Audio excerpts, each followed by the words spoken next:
Hello, my name's Austin with Diesel Laptops, and today I'm going to be talking about the TXT MultiHub box from Texa.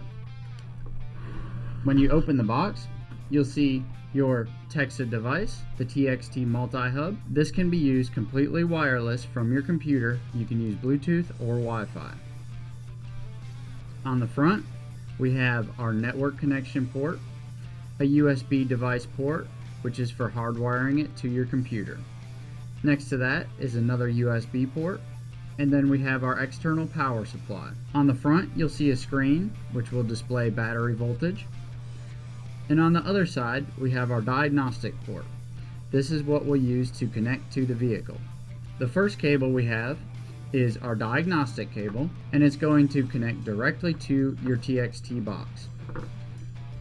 When connecting it, we'll just plug it in and tighten down the screws.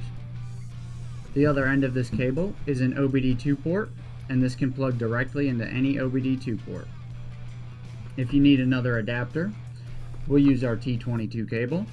Now this cable is just going to plug directly into our OBD2 on this end.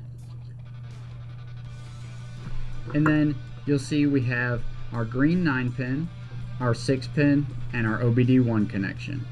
The other cables in the box are going to be our USB cable for hardwiring it to your computer, and our network cable. One more piece in here is our HW key. This key needs to be in your computer at all times, and it has your license on it. This license is needed whenever you're using the software. Lastly, we have our owner's manual. This has all the information that you need to know about your device. If you're interested in this dealer-level diagnostic tool, contact sales or go to diesellaptops.com.